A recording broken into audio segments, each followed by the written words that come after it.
আমরা আজকে ছোট্ট একটি কথা কোরআন শরীফ থেকে তুলব, সেটা হলো আসহাবে কাহাফ। শুনেছেন অনেক, আসহাবে কাহাফ গুহাবাসী। আসহাব শব্দের অর্থ হলো অধিবাসী, আর কাহাফ শব্দের অর্থ গুহা। এই আসহাবে কাহাফের 7 জন যুবক, তারা ছিলেন আল্লাহর ওলি। আল্লাহর ওলিদের দ্বারা আল্লাহ পাক কিভাবে ইসলাম মানুষের কাছে প্রচার করেছেন তার একটা নজির হিসেবে আল্লাহ কোরআন শরীফের সূরাতুল কাহাফ কোরআন শরীফের একটা সূরা নাজিল করেছেন। সুবহানাল্লাহ।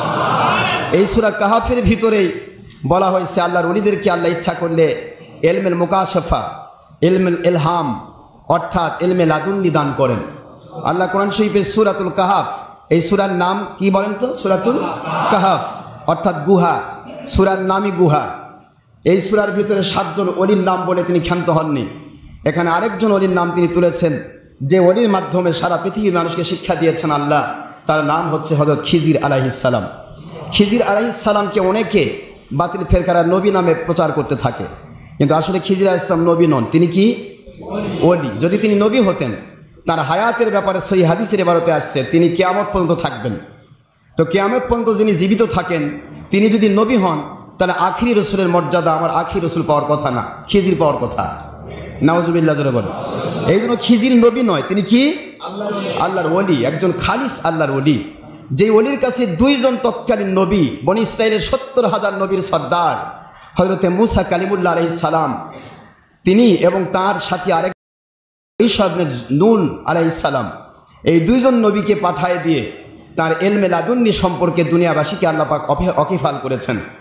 এ সম্পর্কে আলোচনা আমি এর আগে করি, এটা পরবর্তীতে যদি সম্ভব হয় আমি করব, যদি আল্লাহ তৌফিক দেন। তো আউলিয়াদেরকে আল্লাহ যে ইলমে লাদুন্নি দান করেন, তার এই আয়াত আল্লাহ বলেছেন সূরাতুল কাহাফের 65 নম্বর আয়াত শরীফে। সূরাতুল কাহাফের কত নম্বর আয়াত? 18 নম্বর সূরা। 18 নম্বর সূরা, এটা 15 নম্বর পারার শেষে আসছে। সূরাতুল কাহাফ আয়াত শরীফ নম্বর 65। ওয়া আল্লামনাহু মিল্লাদুন্না ইলমা। এই মিল্লাদুন্না, এই লাদুন্নি, ইলমে লাদুন্নি, আল্লাহ বলেন আমি খিজির আলাইহিস সালামকে আমার পক্ষ থেকে ইলমে লাদুন্নি দান করেছি। জোরে বলুন সুবহানাল্লাহ।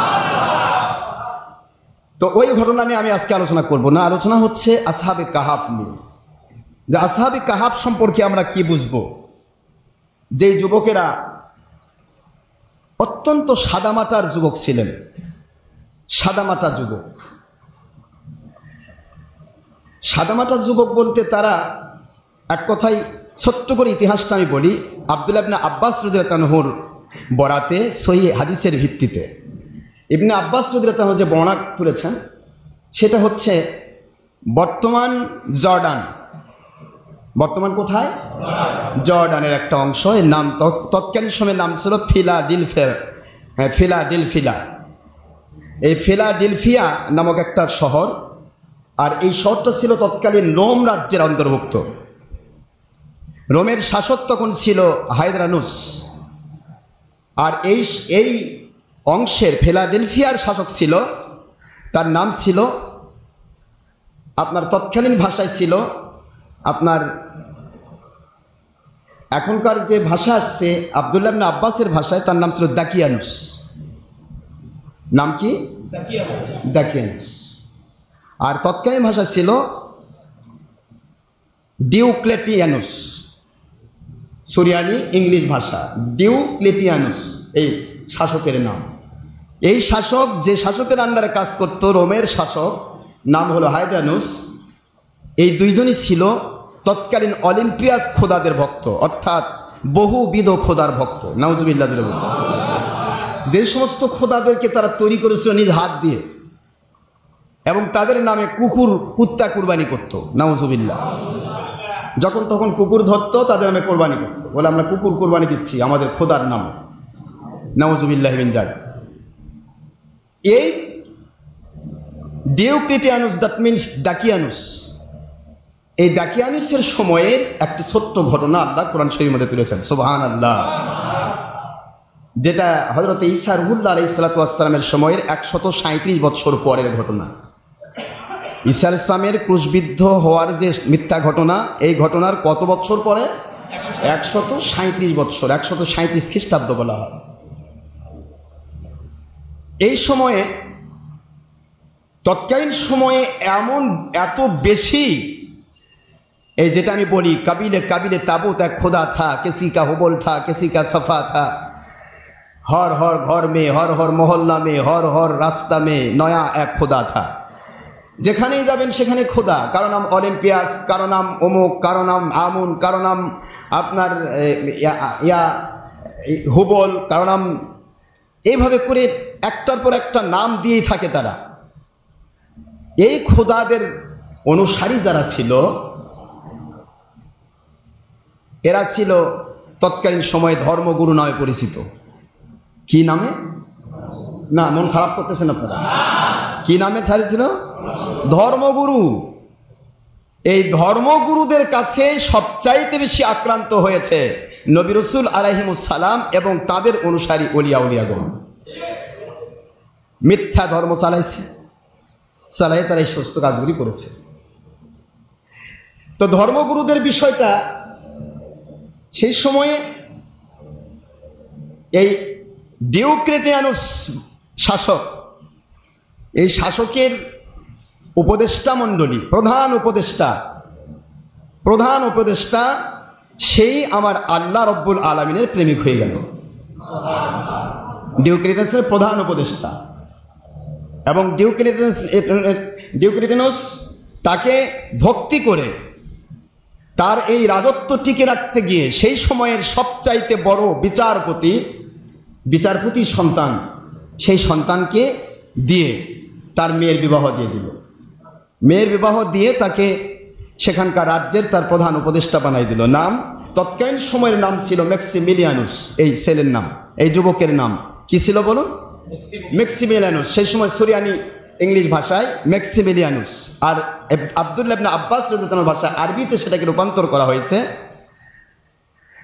আমি আপনাদেরকে সেই ভাষা দিয়ে আমি বোঝাতে চাইব যে আল্লাহ পাকের ওলি ভাবে দুনিয়াতে স্যাক্রিফাইস করেছেন, কোরবানি করেছেন, আল্লাহর জন্য নিজেকে বিলিয়ে দিয়েছেন।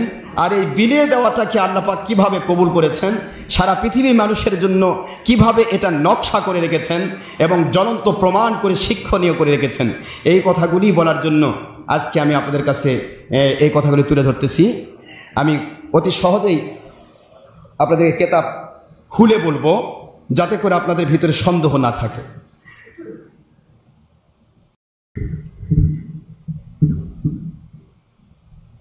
আব্দুল্লাহ ইবনে আব্বাস রাদিয়াল্লাহু তাআলা আনহু তিনি বর্ণনা করতেছেন, ইবনে আব্বাস রাইসুল মুফাসসিরিন, আন আব্দুল্লাহ ইবনে উমর রাদিয়াল্লাহু তাআলা আনহু قال قال রাসূলুল্লাহ সাল্লাল্লাহু আলাইহি ওয়াসাল্লাম, আব্দুল্লাহ ইবনে আব্বাস রাইসুল মুফাসসিরিন।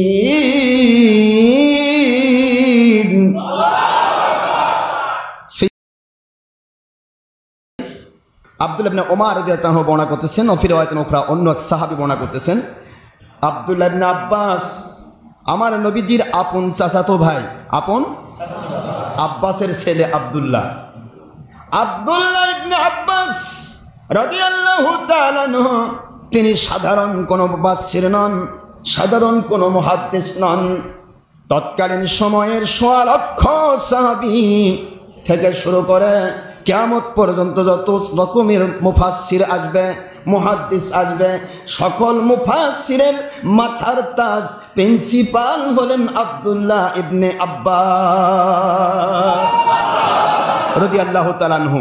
সে আব্দুল্লাহ ইবনে আব্বাস রাদিয়াল্লাহু তাআলা আনহু তিনি বর্ণনা করতেছেন যে এই ঘটনাটা আল্লাহ তুলে ধরেছেন কিভাবে আর কেন তুলে ধরেছেন, এই বিষয়টা নিয়ে একটু কথা বলতে সময় লাগবে। আপনাদের সমস্যায় কষ্ট হবে নাকি? আব্দুল্লাহ ইবনে আব্বাস তার নাম দিয়েছেন এই প্রধান উপদেষ্টা, যার নাম ছিল তৎকালীন সময়ে নাম কি?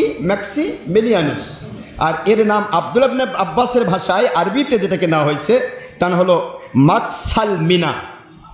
মাকসাল মিনা রহমতুল্লাহি আলাইহি। সুবহানাল্লাহ, খালিস আল্লাহর ওলি।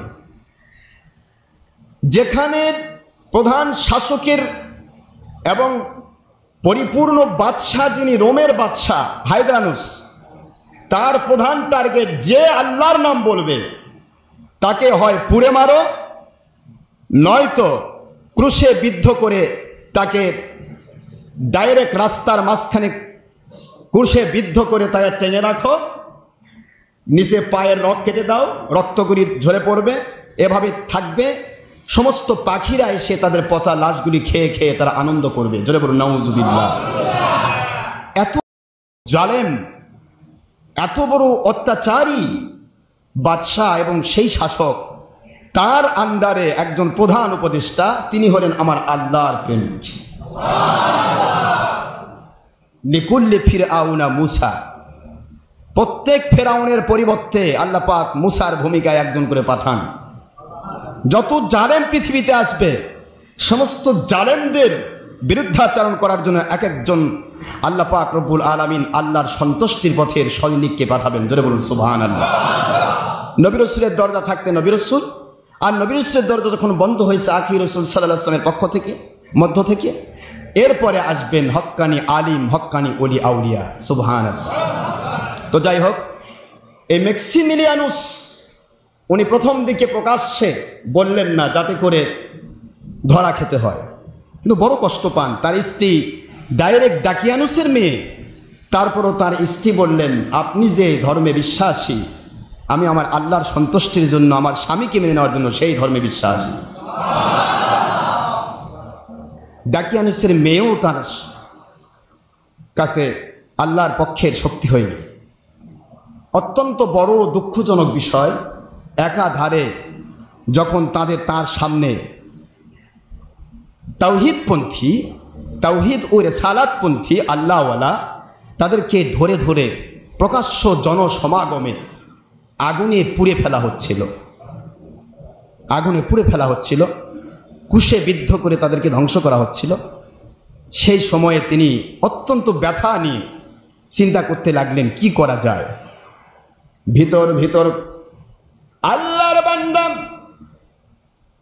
হযরতে আল্লাহর বান্দা মাকসাল মিনা রহমতুল্লাহ আলাইহি ওরফে আপনার ম্যাক্সিমিলিয়ানুস, তিনি তখন চিন্তা করতে লাগলেন কি করে এই বাদশাহ জালেমদের বিরুদ্ধে আমার আল্লাহ রব্বুল আলামিনের একত্ববাদ, রিসালাতের পক্ষে, তাওহীদের পক্ষে মানুষ তৈরি করা যাবে, কি করে করা সম্ভব। প্রধান উপদেষ্টা নিজের পরিচয়টা গোপন রাখলেন। গোপন রাখার পরে উপদেষ্টা মণ্ডলীর মধ্য থেকে আরো 5 জনকে আমার আল্লাহর প্রেমিক বানায় ফেললে। 5 জন উপদেষ্টাকে তিনি আল্লাহর প্রেমিক বানাবেন। বান্দা যদি চেষ্টা করে, 1000 জুলুমের ভিতরে আমার আল্লাহর পক্ষে কাজ করার শক্তি আল্লাহ দিয়ে দেন। যেখানে মানুষকে পুড়ে ফেলা হচ্ছে, তাওহীদের কথা বললেই, আল্লাহর কথা বললেই তাকে আগুনে পোড়ানো হবে। আল্লাহর কথা বললে, নবী রাসূলদের কথা বললেই তাদেরকে ক্রুশে বিদ্ধ করে মেরে ফেলা হবে। মানুষকে আতঙ্কিত করার জন্য এই সমস্ত ব্যবস্থা যে বাদশা করে, ওই বাদশার প্রধান উপদেষ্টা মণ্ডলীর 6 জন আমার আল্লাহ রব্বুল আলামিনের প্রেমিক হয়ে গেলে। বাদশার মেয়েকে আল্লাহর প্রেমিক বানালেন। এই উপদেষ্টা মণ্ডলীর প্রত্যেকের স্ত্রীও তাদের আল্লাহকে মেনে নিয়ে নিলেন। সুবহানাল্লাহ। বাড়তে থাকলো মুসলমানের সংখ্যা, আল্লাহওয়ালার সংখ্যা। সুবহানাল্লাহ। কিন্তু বিপদ হচ্ছে, আমার আল্লাহ রব্বুল আলামিন বুঝাচ্ছেন, যখন আমি আল্লাহ মানুষকে শিক্ষার জন্য দুনিয়াতে কোন রকমের ঘটনা ঘটায়, এই ঘটনার মূলে কিয়ামত পর্যন্ত শিক্ষা দেব। ওই একটা সময় আমি একটা ঘটনা ঘটালাম, প্রতিদিন ঘটনা ঘটাবো না, কিন্তু ওই একটি ঘটনা থেকে যেন কিয়ামত পর্যন্ত আমার বান্দা বান্দিরা শিক্ষা গ্রহণ করে, এই উদ্দেশ্যে আল্লাহ রব্বুল আলামিন ওই কাফির মুশরিক বেদিন বদ্দিনদেরকে তাৎক্ষণিকভাবে ধরেন নাই। তাছাড়া আল্লাহ ধরলে তো ওদেরকে তখনই কাট করে ফেলতেন। ঠিক না? ঠিক করে বলে, কারণ আল্লাহর চাইতে বড় শক্তিধর কেউ আছে?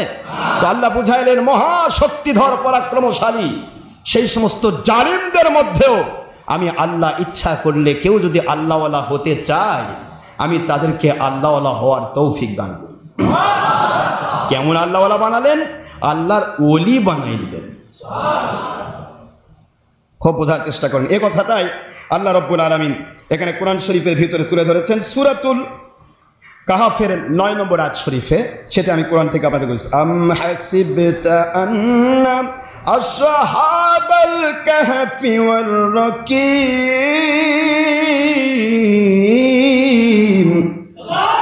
কানু মিন আয়াতিনা আজাবা।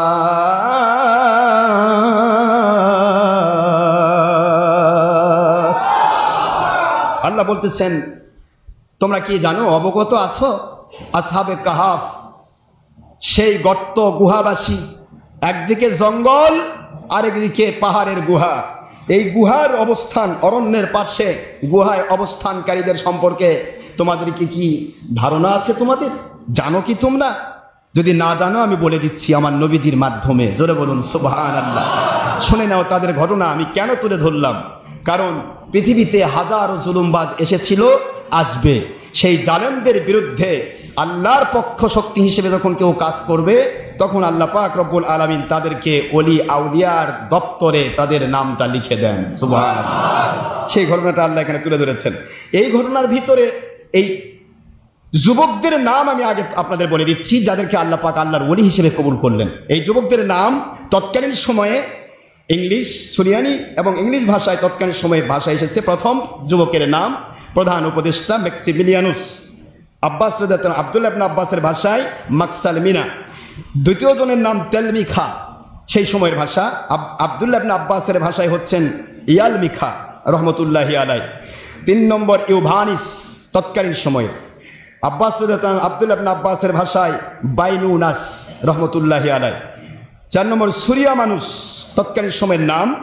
আর ইবনে আব্বাস রাদিয়াল্লাহু আনহুর ভাষায় হচ্ছেন, এনার নাম হলো সারি নুনাস রহমতুল্লাহি আলাইহি।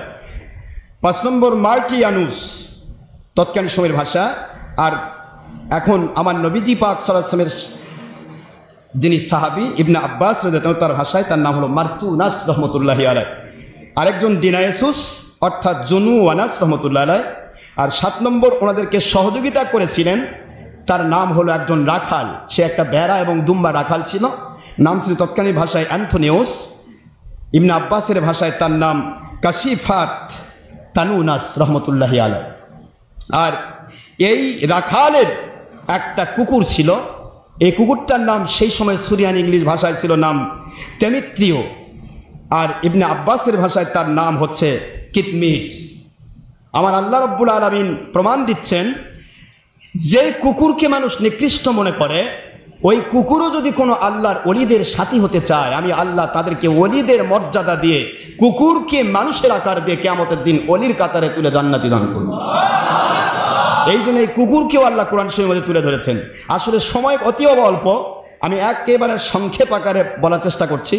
এই কথাগুলি বললে কয়েকদিন সময়ের প্রয়োজন, কিন্তু আসলে আমরা একটা বিষয় বারবার সময় নেব না, যার কারণে অতি সংক্ষেপ আকারে আমি আপনাদের কাছে কথাটা তুলে ধরতেছি। কেন তুলে ধরতেছি তার একটা বিশাল কারণ আছে। তো এখানে এই 6 জন যুবক, তারা বারবার আল্লাহর কাছে দোয়া করে, আয় আল্লাহ, এই জালেমদের কি অবসান হবে না? এই জালেমরা কি এভাবে আমাদের ভাইদেরকে পুড়ে শেষ করবে?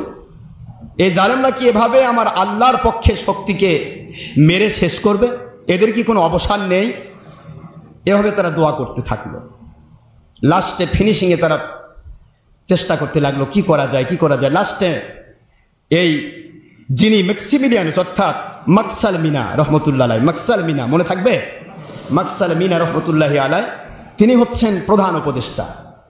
ইনি সবাইকে ডাকলেন, ডেকে বললেন, আমার আল্লাহর পক্ষ থেকে একটা ইলহাম এসেছে। সুবহানাল্লাহ বলো। দীর্ঘদিন তিনি তৎকালীন অঞ্জুলুস পাহাড়, সেখানে অঞ্জুলুস, বর্তমানে তার নাম হলো আন্দুলুস, এটা রোম সাম্রাজ্যের ভিতরেই বর্তমান জর্ডান, যেই এরিয়ার মধ্যে আমার নবীজি পাক সাল্লাল্লাহু আলাইহি ওয়াসাল্লাম, এই সিরিয়া জর্ডানের পাশাপাশি এই এরিয়া, আমার নবীজি পাক সাল্লাল্লাহু আলাইহি ওয়াসাল্লাম যে এরিয়ার মধ্যে একটা মরা গাছের নিচে বসেছিলেন, আর মরা গাছটা আমার আল্লাহর কাছে দোয়া করেছিল, আল্লাহ, আপনার রসুলদের শ্রেষ্ঠ রসুল আমার তলায় এসে বসেছেন, আমি কি তাকে কোনো খেদমত করার অধিকার রাখি না? যেই মাত্র গাছ বলেছিল, মালিকের পক্ষ থেকে সঙ্গে সঙ্গে ওই গাছের মধ্যে আল্লাহ পাক লতা গুল্ম পাতা দিয়ে সুশোভিত করে ফলে ফুলে একবারে পরিপূর্ণ করে দিয়েছে। আল্লাহ পাকের দয়া ইহসান, ওই গাছকে নাম দেওয়া হয়েছে সাহাবী গাছ।